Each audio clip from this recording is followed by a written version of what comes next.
There was no power. There was bound to be a generator somewhere at the logging site.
I was just outside for a breath of fresh air, and what a night. I know most of you are probably in your beds by now, but if you're still up and around, take a moment. Step outside for a spell and breathe in deep. The weather's absolutely still. The sky is crystal clear. It's like the forest is quietly breathing along with you.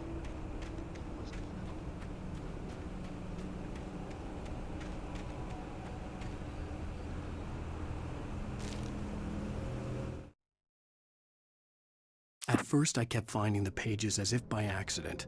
The book I couldn't remember was either a terrible and true prophecy or an act of creation that had rewritten the world. I began to hunt the pages feverishly, for they held the answer to the mystery. With it, I could save myself. With it, I could save Alice.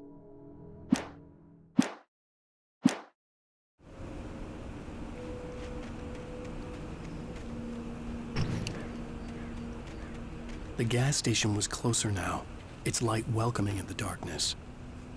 Paul makes the best dogs in the street. Belly Burster is the best with no coat. Monster Dog is second best. The famous dog is...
I stepped into the gas station's garage. It was dark and quiet.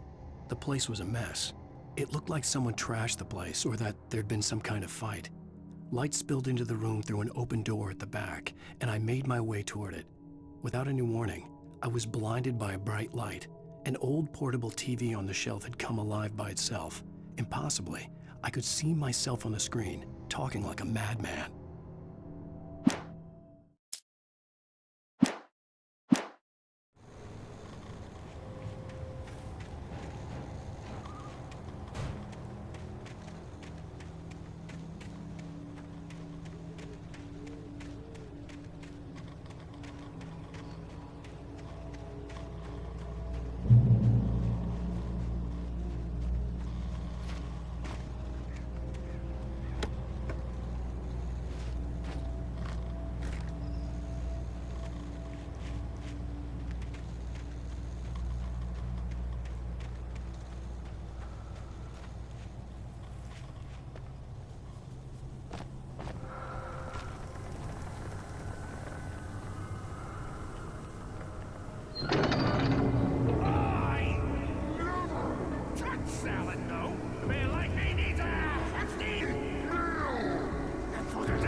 Science. It bestows immortality on those who advance it to elevate all of mankind. Newton, Einstein, Sagan, princes among men. But the price for such a legacy is steep indeed. In Night Springs. Tonight's episode, a quantum suicide. If our lives are already written, it would take a courageous man to change the script. Having called a press conference, Dr. Barclay Colvin is about to demonstrate that very courage. Ladies and gentlemen of the press, I am Dr. Barclay Colvin, and I'm glad so many of you could join me here at the Moorcock Institute. Tonight, I'm going to give a practical demonstration of the many worlds interpretation. As you can see, this is a loaded 9mm pistol. It shall be part of a thought experiment. And now, a real experiment, known as a quantum suicide. Did he say suicide? Is that a real gun? He's kidding, right? Please, stay calm. There is no risk. Observe what occurs when I place the weapon against my own forehead. Now, you might think this round is merely a dud. Not so. Observe the flower pot. And yet, I myself cannot be harmed with this gun. With each pull of the trigger, two new realities branch off. One in which the weapon didn't fire, and one where it did. With my machine here, I have ensured that this reality is always the former. I have bestowed upon myself quantum immortality. Under no circumstances can this gun kill me. So wait. What you're saying is that every time you pull the trigger, in another reality, you die? Yes, of course, but that's completely trivial. There's an infinite number of things that could happen at any moment, and they always do happen somewhere. The point is, this one thing did not happen here. You're insane, Colvin. Insane? Insane? Hey, was this thing supposed to be plugged in? I stumbled on it. You fools! Gaze upon quantum immortality.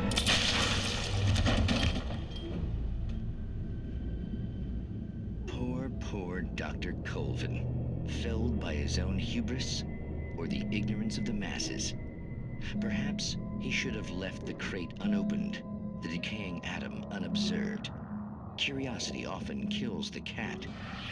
In Night Springs.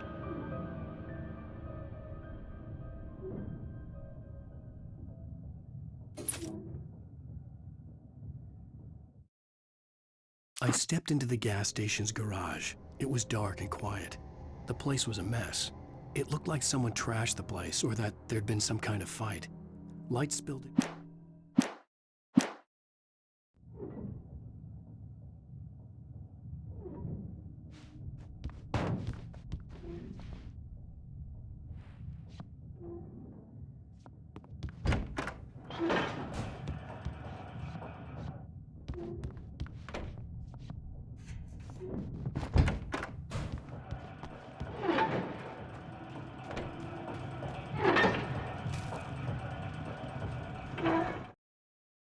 The cabin on Cauldron Lake? She asked. The sheriff looked at me suspiciously. The early morning light flooded through the office windows. I would probably never have gotten out of the woods alive without her help, but I couldn't tell her the truth of what I'd faced the previous night. She'd think I was lying or crazy. She'd lock me up, and she wouldn't help me find Alice.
Stucky's body vanished, leaving behind only a lifetime of nightmares to come, assuming I'd reached the lights of the gas station alive.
I recognized the parade float I had seen in Bright Falls when I first arrived with Alice.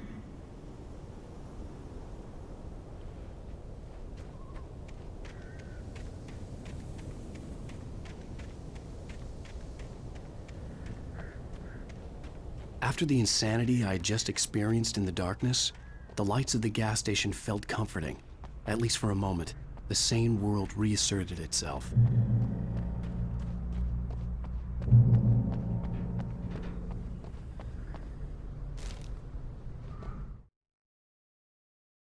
Stucky spat on the garage floor and tried to shake the cobwebs from his head.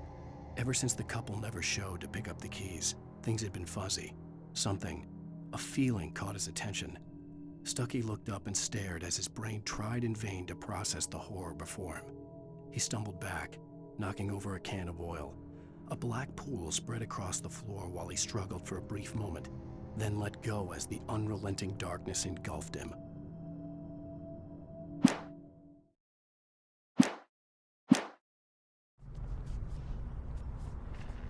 The Deer Fest had been 2 weeks away when we arrived. If the day count on the banner was right, I was missing a whole week between the night we got here and now. The garage was a mess. It looked like someone had trashed the place, or that there'd been some kind of fight.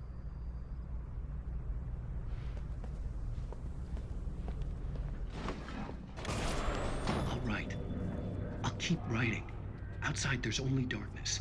Outside the cabin, outside the story, there's only darkness. I can feel her presence in the dark. Just now, I could smell her perfume in the room. I'll reach her, I'll fix it up. I'll bring her back. The story will come true. If I stop, she's lost. I don't believe this. It'd been me on the TV, talking crazy. Was I losing my mind?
Bright Falls Sheriff Station.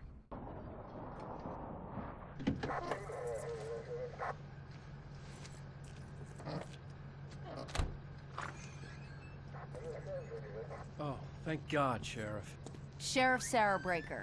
You are... I'm Alan Wake, but listen, I was in a car crash. My wife, Alice, she's missing. Calm down, Mr. Wake. We were staying in a cabin on the island, on Cauldron Lake. There's no island on Cauldron Lake, not since the big eruption in the 70s. Please, I can take you there, okay? You look like you've taken a pretty bad knock to the head. Are you okay? Listen. We'll figure this out. Please get in the car. We'll swing by the lake and then we'll go to the station, okay? Mr. Wake, have you seen Stucky, the guy who owns this place? I realized I couldn't tell her what had happened in the forest. She wouldn't have believed me. And then she wouldn't have helped me with Alice.